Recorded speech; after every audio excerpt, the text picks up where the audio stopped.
이 시간 2018년 마지막으로 예배를 드리는 우리 모든 성도님들 개인과 가정과 직장과 업에 하나님의 최고의 축복이 있으시기를 주님의 이름으로 축원을 드립니다.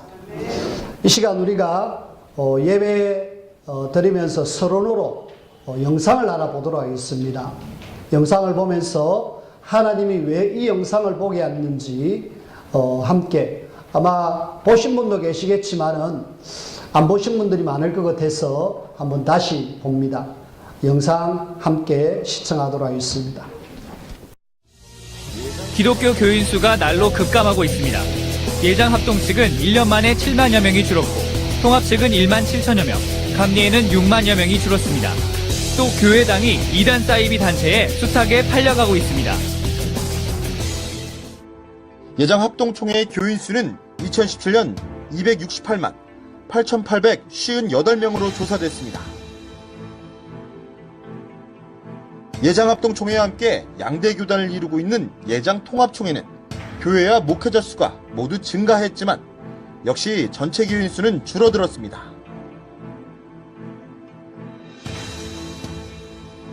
기독교대학 감리회 교세 역시 8년째 하락 중입니다.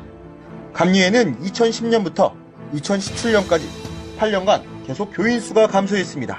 지하 3층, 지상 6층인 이 건물은 지난해 4월까지만 해도 기독교대학 감리회 소속 하늘나루 교회 예배당으로 사용되던 곳입니다. 하지만 지금은 십자가가 철거됐고 하나님의 교회 세계 복음선교협회 간판이 붙어 있습니다. 하늘나루 교회 예배당 매각은 보다 심각하게 여겨지고 있습니다. 소속 교회들의 부동산 거래 승인권을 쥐고 있는 기독교대학 감리회 유지재단이 건물을 매입하려는 상대가 이단 세력이라는 사실을 알고도 승인했기 때문입니다. 서울 상계동의 예담교회와 서울 상도동의 낮은자리교회, 그리고 서울 무학동의 나사렛 선교회 중앙교회와 서울 대치동의 강남중앙교회, 2010년부터 2012년 사이 이들 4개 교회들은 모두 하나님의 교회 세계복음선교협회, 즉 안상홍 증인의 측에 매각됐습니다. 인천 신흥동의 큰사랑감리교회는 2009년 103억 원에, 그리고 충남 서산 순복음교회는 2008년 20억 원에 교회 건물을 안정회 측에 매각했습니다. 이단 전문 매체 현대종교에 따르면 하나님의 교회는 최근 10년 동안 118곳의 건물에서 헌당 예배를 진행했습니다. 한국의 대표적인 대형교회 목사가 최근 사기미수 유죄 판결과 함께 법정 구속됐습니다. 2003년에도 교회 돈을 불륜사건 합의금과 언론사 보도 무마용으로 사용했다는 혐의를 받고 구속됐던 금란교회 김홍도 목사입니다.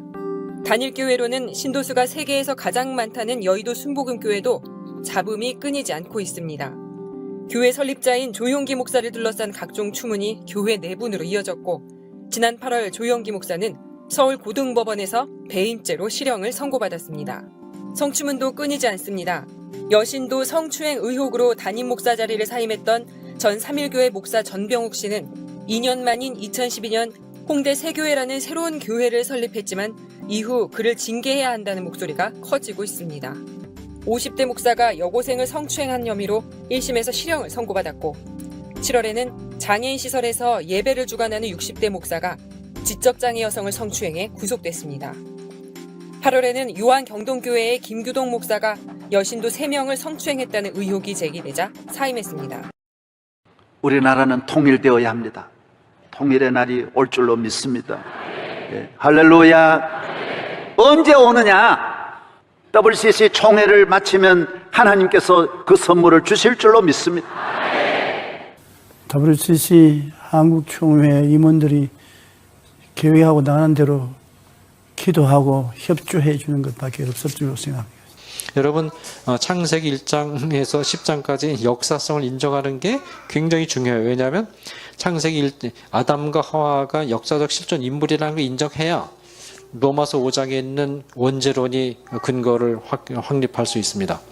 창세기 1장에서 10장까지가 역사적 사건이 아니라고 보게 되면 기독교 전통적인 기독교 신학체가 다 무너지는 거예요. 근데 여러분 지금 이화여자대학교 신학부에서 창세기 1장에서 10장을 역사적 사건이라고 보는 신학자 한 사람도 없습니다. 연세대학도 한 사람도 없어요. 감리교 신학대학도 한 사람도 없어요. 장신대학도 거의 대부분 신화로 보는 사람이 많습니다. 침례교나 서울신대나 이런 데는 한신대는 뭐 말할 것도 없고 너무 나가도 굉장히 성공회도 말할 것도 없고 성공회와 한신대가 굉장히 앞서가 있습니다. 앞서가 있고 이런 데는 막 섞여 있어요. 신학교를 운영한다는 인천의 한 교회. 목사가 되고 싶다고 밝히자 예배당 옆 작은 사무실로 안내합니다. 목사는 500만 원만 내면 다른 정규 신학교 학위는 물론 목사 자격까지 만들어주겠다고 제의합니다. 학적으로 세탁을 한 거야. MBB, 석사 학위까지 받는 거죠. 해가지고는 대학원을 몇 년, 목사한테는 몇 년, 이렇게 해서 그 과정을 어느 정도 맞춰가지고 목사 한 수를 받기까지 걸리는 시간은 단 일주일. 노예에서 목사님 한 5년 정도. 그래서 하나님한테 헛헛하게 각서를 하나 봐요. 각서. 민영사랑 이런 거는 일일이 제기하지 않겠다. 서울 영등포의 또 다른 신학교. 다른 유명 신학대학원 학위로 세탁해주겠다고 제안합니다. 어디 출신인가? 그게 굉장히 궁금하거든요. 대학원 대학교 하면은 성도들이 이제 달리 보죠. 100만 원에 이렇게 제가 해드릴게요. 어떻게 하시는 거예요? 한국교회 목회자들의 절반 이상이 최저 생계비보다 낮은 사례비를 받으며 사역을 하고 있어 경제적 어려움에 시달리는 경우가 상당한 것으로 나타났습니다. 보건복지부가 규정한 4인 가족 기준 월 최저 생계비인 163만 원에 못 미치는 사례비를 받는 목회자가 전체의 66.7%인 것으로 집계됐습니다. 꿈의 교회 최영철 목사는 일반 직장을 다니다 뒤늦게 목회의 길을 걷기 시작했습니다. 월세 122만 원을 제때 내지 못해 3천만 원의 빚을 졌고 차량까지 처분해야 했습니다. 사례비를 받지 못하는 목회자는 21.4%, 연간 사례비가 1,000만 원도 되지 않는 목회자가 13.6%에 달했습니다. 겨우겨우 유지는 돼요. 교회 재정통장이 최고 적을 때는 2만 원, 3만 원 남아요. 그렇다고 성도들한테 좀 헌금 좀 하세요. 못해줘. 그러지 않아도 부담되는데 교회 오는 게. 이러다 보니 17.5%는 실제 이중직을 갖고 있었습니다. 경기도 의정부의 하늘소망교회 황대용 목사는 사례를 받을 수 없는 상황이 길어지고 일용직 노동을 시작했습니다. 자녀들의 기초적인 어떤 생활도 어느 정도는 해줘야 되겠다라는 생각이 어떤 가장된 그 부분도 있었고. 기독교 대한감리회는 교단 최초로 목사 이중직 허용 법안을 통과시키고 생활고를 겪고 있는 미자립교회 목회자들이 이중직업을 가질 수 있도록 했습니다. 한국교회 목회자 10명 중 약 7명이 목회자 이중직에 대해 찬성하는 것으로 나타났습니다. 10개가 열으면은 11개가 닫는다고 할 만큼 교회가 위축돼 있죠. 옆에 교회가 망해서 그 교인들이 우리 교회로 오면 마치 횡재인 것처럼 근처에 교회가 생긴다. 교회가 좀 막 부흥하는 소리 들린다. 그래서 불편했어요. 솔직히. 전도의 목적이 교회 성장이었어요. 왜냐하면 목사에게 교회 성장은 하나의 자존심이고 교회가 이제 크면 계급장이랄까 신분 상승도 하고 그런 부분에 있어서 이제 전도도 많이 하고 그랬는데 전도가 잘 안 되더라고요. 그러면서.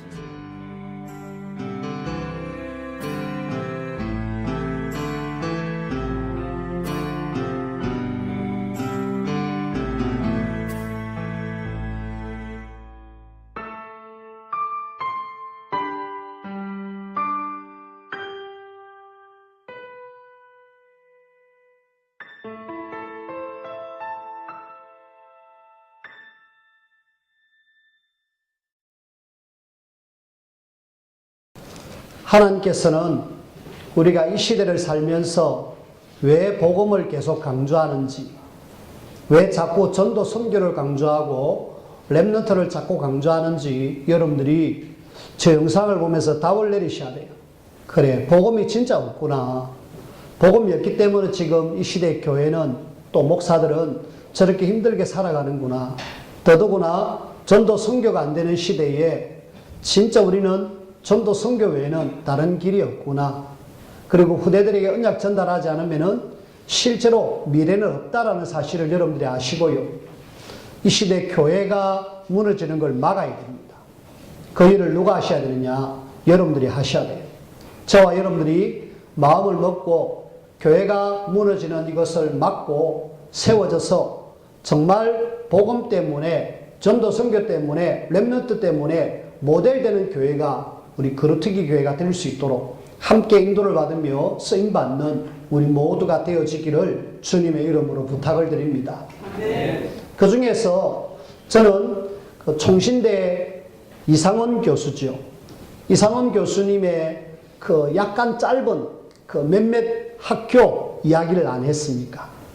몇몇 학교 이야기를 하면서 여러분들은 지금 그 의미를 들으시는지 모르겠지만은, 이해했는지 모르겠지만은, 여러분들이 듣는 중에 그런 학교들은 다 뭐 이야기하느냐? 창세기는 신화다. 하나님이 만드신 역사가 아니고 신화로 알리고 있고, 그러면서 창세기의 말씀을 거의 무시하고 있습니다. 우리는 창세기를 이렇게 쭉 보면서 창세기 말씀을 모르면은 성경을 이해할 수가 없죠. 창세기만큼 유일하게 이 땅의 문제가 뭔지를 정확하게 밝히고 있고 여기에 대한 정확한 답을 이야기하고 있잖아요. 근데 이걸 신화에서 나온 이야기책이다 이래가지고 성경을 거의 무시를 하고 있습니다. 그런 신학을 공부한 사람들이 지금 목회 현장에 가가지고 목회를 합니다. 그러면은 되겠습니까? 거의 안 되죠. 저는 성경 66권이 누가 뭐래도 하나님께서 우리에게 주신 하나님의 말씀임을 믿거든요. 특히 창세기 말씀은 더 하나님이 나를 창조하신 사실에 대한 부분에 대해서 확실하게 믿습니다. 여러분들은 이 믿음 가지고 함께 우리가 이 땅의 문제 속에 빠진 사람들 건져내는 이 일에 인도를 받으며 쓰임받는 우리 모두가 되어지기를 주님의 이름으로 부탁을 드립니다. 그런 속에 오늘 우리는 창세기의 결론을 함께 보도록 하겠습니다. 본문의 말씀은 요셉이 자기의 사명을 다하고 하나님 앞에 가는 내용으로 끝이 나잖아요. 근데 그 끝이 이제 또 다른 시작이 되어지는데, 일단 우리가 창세기를 봄으로 인하여 창세기 속에 하나님이 우리에게 말씀하고자 하는 것이 뭔가를 함께 생각해야 됩니다. 제일 먼저 첫 번째입니다. 첫 번째는 창세기에는 4가지 사건이 나와 있다. 4가지 사건 여러분들이 머릿속에 입력하셔야 됩니다. 첫 번째 창조, 두 번째 타락, 세 번째 홍수 사건, 네 번째 바벨탑 사건. 자, 머릿속에 입력하셨죠? 제일 먼저 창조, 그 다음에 타락, 그 다음에 노아 홍수 사건, 바벨탑 사건. 4가지 사건을 통해서 하나님은 우리에게 굉장히 중요한 메시지를 주고 있어요. 그 중에 제일 첫 번째 창조입니다. 하나님이 천지를 창조하셨죠. 그것도 말씀으로. 그래서 우리는 하나님의 말씀을 창조의 말씀으로, 능력의 말씀으로 여러분들이 붙잡아요. 그 붙잡고 하나님은 아담과 하와에게 최고의 행복을 주셨어요. 하나님의 형상으로 지어졌고 하나님께서 그 아담과 하와에게 에덴 동산을 창조하셔가지고 거기서 말씀에 순종하며 최고의 행복을 누리기를 원했습니다. 원래 하나님을 떠나기 전에 인간은 행복 그 자체였죠. 말씀 놓치기 전에 인간은 행복 그 자체였습니다. 가장 완벽한 행복을 누릴 수 있는 그런 장소가 바로 에덴 동산, 하나님이 만드신 창조의 동산입니다. 근데 문제는 하나님을 떠나게 됐다. 두 번째 사건이 타락이잖아요. 하나님을 떠난 창세기 3장 사건입니다. 이걸 그냥 마치 신화로 받아들이니까 믿을 수가 없죠. 뭐 윗때부터 그냥 내려온 이야기라고 생각하니까 전혀 받아들이지도 않고 이 문제에 대해서 심각하게 받아들이지 않습니다. 문제는 우리는 이 문제가 이 땅에 근본되는 문제예요. 이 문제 때문에 모든 문제가 왔다. 그래서 우리는 이 창세기 3장을 근본 문제의 시작이라고 합니다. 거기에 뱀이 개입해가지고 아담과 하와가 말씀 순종하며 행복 누리기를 원하는데 말씀 놓치게 만들었잖아요. 우리가 말씀을 잡고 놓치는 것이 얼마나 중요한지를 여러분들이 기억하셔야 돼요. 말씀 놓치면 영원한 멸망, 말씀 잡으면 최고의 행복.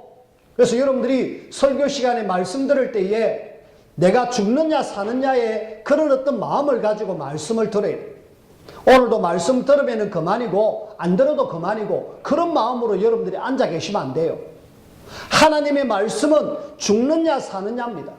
이 말씀 잡고 영원한 하나님의 축복, 그리고 말씀 놓치면은 영원한 저주 멸망. 그래서 우리는 예배의 생을 걸어야 됩니다. 여러분들이 주일 오전 오후 요 예배 시간은 정확하게 하나님 앞에 내가 말씀 듣는 시간이고 최고로 나는 하나님 은혜 누리는 시간이다. 이렇게 해서 여러분들이 예배에 참여하셔야 돼요. 자, 일단은 말씀을 희미하게 잡아가지고 뱀의 꼬임을 받아가지고 하나님의 말씀을 놓쳐서 선악과를 따먹었잖아요.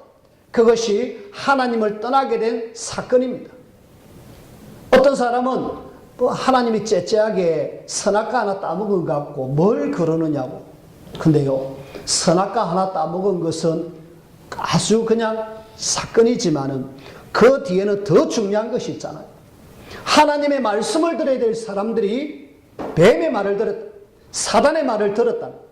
이 뱀은 요한계시록 12장에 보면은 옛뱀 곧 사단 마귀라고 표현하고 있습니다. 이 존재가 결국은 하나님을 떠나게 만들었다. 그래서 선악과 하나 따먹은 것은 엄청난 사건이다. 하나님을 거부하고 마귀를 취하는 그런 사건이기 때문에 하나님이 볼 때에 최고로 문제 중에 문제입니다. 그 결과 하나님을 떠난 인간은 죄 가운데 있을 수밖에 없고 마귀 손에 잡혀서 영원한 멸망 속으로 갈 수밖에 없는 인생입니다. 결국은 죽음이 이것 때문에 왔잖아요. 그런데 하나님은 여기에 창세기 3장 15절 여자의 후손을 보내주겠다.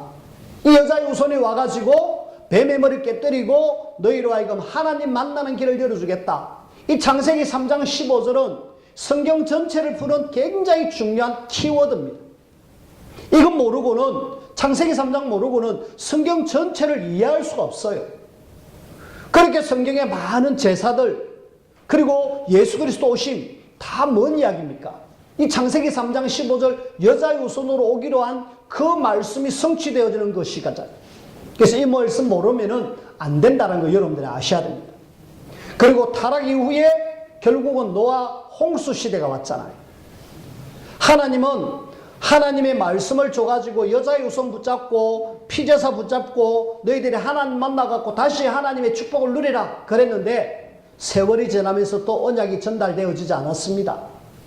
언약 전달이 희미하니까 언약 놓친 노아 시대 사람들이 다 또 뭡니까? 죄 짓는 쪽으로 막 가는 거 있죠. 본성이 하나님을 떠나갖고 마귀한테 잡힌 사람들은 다시 걸로 갈 수밖에 없어요. 그래서 하나님은 한 사람 노아를 선택하고 다시 시작합니다. 방주 만들어라. 방주 만들어서 그 멸망 속에서 네가 건지움을 받아라. 그래가지고 노아는 하나님의 말씀에 순종해서 방주를 만듭니다. 방주 만들어서 그와 그 가족들이 방주에 타서 삽니다. 모든 사람은 홍수로 멸망받았을 때에 노아 가족은 방주에서 편안하게 지내죠. 그 방주가 뭘 이야기합니까? 여자의 후손으로 오시기로 한 그리스도 메시아입니다. 그 메시아 안에 있으면은 살게 되고 메시아 밖에 있으면 다 죽는다라는 내용이 방주를 통해서 우리에게 전달되어지는 하나님의 말씀입니다. 그리고 네 번째 사건이 바로 바벨탑 사건이잖아요. 우리의 이름을 하늘에 닿게 하자. 그러면서 하나님 없이도 우리는 성공할 수 있다. 어느 날 무너질 수밖에 없어요. 그럼에도 불구하고 사람들은 복음 없이 성공을 해서 막 갑니다. 근데 대부분 다 무너졌어요. 다 무너졌고요. 그래서 무너지는 그 속에서 안 되겠다. 내가 새로 시작해야 되겠다. 이래가지고 아브라함을 선택해가지고 아브라함을 통하여서 하나님은 일들을 이루어 가십니다. 네 가지 사건 기억하십시오. 창조, 타락, 노아 홍수, 바벨탑. 창세기 3장은 하나님을 떠났지만은 나 중심. 창세기 6장은 물질, 쾌락 중심. 창세기 11장은 성공 중심. 복음 없이 계속 그리 가다 보면 그렇게 될 수밖에 없습니다. 그래서 창세기 3장 15절, 창세기 6장 14절 언약 잡고 하나님의 축복을 누리라. 그것이 창세기가 네 가지 사건을 통해서 우리에게 주어지는 하나님의 중요한 메시지입니다. 여러분들이 이 창세기 3장 15절의 주인공, 방주의 주인공 되신 그리스도 붙잡고 날마다 하나님 안에서 참 행복 누리는 우리 모든 성도님들이 되어지기를 주님의 이름으로 부탁을 드립니다. 그런 속에 하나님은 4명의 족장을 통하여서 하나님은 뭔가 우리에게 보여주십니다. 바벨탑 사건이 끝나고 난 뒤에 하나님은 즉각 아브람을 부르십니다. 아브람을 통해서 하나님은 뭘 이야기를 구원합니까? 너 개인을 구원하겠다. 너가 지금 어디 살고 있느냐? 여호수아서 24장 2절에 보면은 그 아브라함의 아버지 데라가 저 건너편 강 건너편에서 다른 신들을 섬기고 있었다고 했습니다. 거기에 아브라함도 같이 섬길 수밖에 없어요. 왜? 아버지가 우상 숭배하는데 자기도 섬길 수밖에 없잖아요. 하나님은 야 거기서 나오너라. 네가 지시할 땅으로 가라. 내가 너로 복을 주겠다. 복의 근원으로 삼겠다. 이래가지고 완전히 멸망받을 아브라함을 그곳에서 건져내시는 거 있죠. 시작입니다. 하나님은 저와 여러분들을 구원해서 하나님의 자녀로 삼아주듯이 하나님은 인류 구원을 시작하기 위해서 한 사람 아브라함을 선택하시는 거 있죠. 개인의 시작입니다. 개인이 하나님의 약속의 말씀을 굳게 붙들고 내가 지시할 땅 가나안 땅에 가라. 이래갖고 아브라함은 갈 바를 모르고 왔지만은 하나님의 약속의 땅 가나안 땅에 왔지요. 그래서 이런저런 사건도 있었지만은 그는 결국 318명 가백을 거느릴 정도로 하나님의 축복을 받았고 나중에는 자녀의 축복을 받고 땅의 축복을 받으면서 복의 근원으로 세워졌습니다. 믿음의 조상으로 하나님이 아브라함을 세워두셨어요. 자, 두 번째 족장이 누구냐면은 이삭입니다. 이삭. 아브라함의 아들이죠. 25년 만에 낳은 아들. 얼마나 귀합니까? 그 아들에게 언약을 확실하게 전달합니다. 하나님은 이 아들이 어떤 속에서도 흔들리지 않도록 저쪽에 산에서 하나님 앞에 제사를 드릴 정도로 자기를 드릴 정도로 그렇게 해서 확실한 언약을 심어줘요. 그래서 이삭은요 하나님이 주신 언약이 정확하게 붙들립니다. 내가 죽어야 될 그 죽음을 내 대신 짐승이 죽어줬다. 순양이 죽어줬다. 순양에 대한 언약이 확실하게 붙들립니다. 그 순양이 뭘 이야기하느냐? 그리스도를 의미하거든요. 그 언약 붙잡고 가니까 이삭은 가정의 축복. 나를 통해서 가정을 살리기를 원하는구나. 가정의 축복. 아브라함을 통해서는 개인, 그 이삭을 통해서는 가정, 하나님의 중요한 계획이 있었죠. 이런 놀라운 하나님의 축복을 누렸고요. 이제는 그 이삭의 아들 중에는 야곱이 있었습니다. 야곱.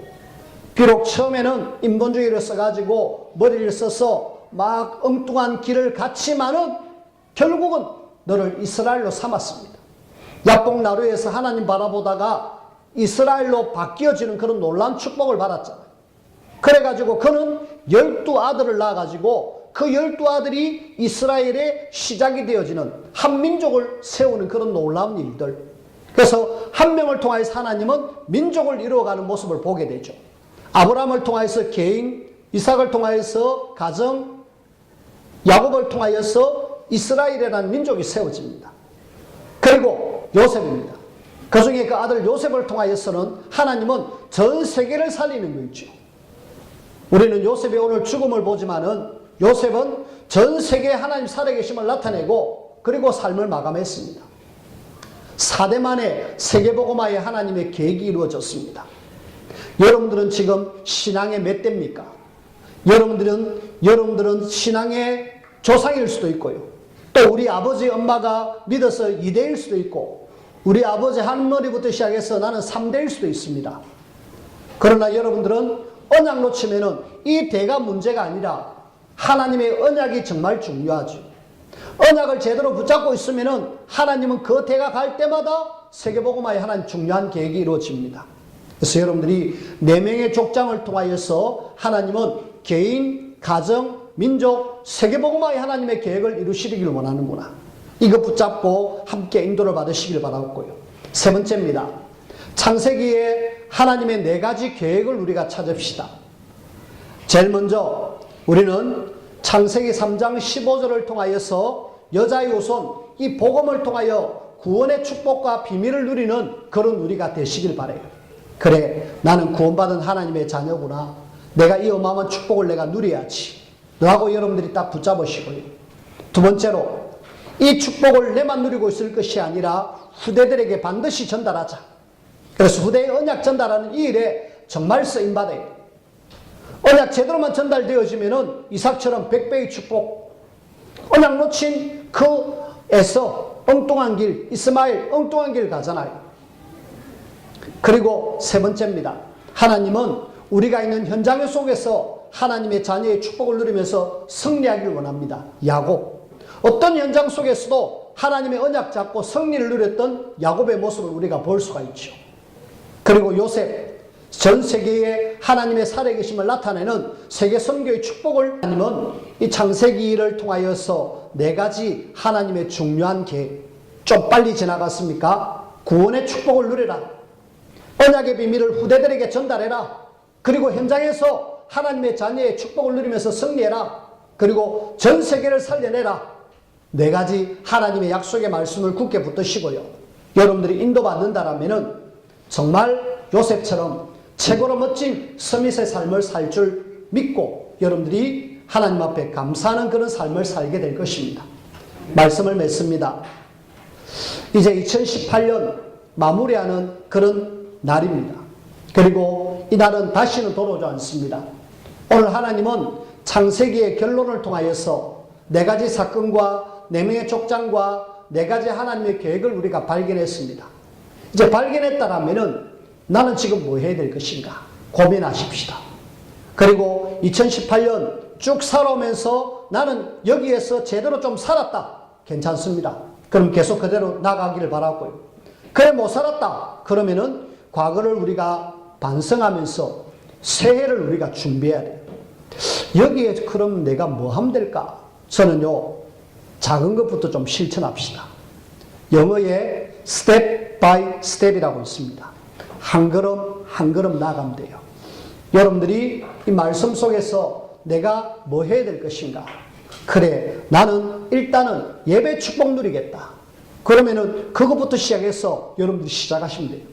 예배 축복 누리시는 분들은 내가 예배의 축복을 누리고 나는 말씀 잡고 기도 속에 들어가겠다. 그러면 기도 속에 들어오시면 돼요.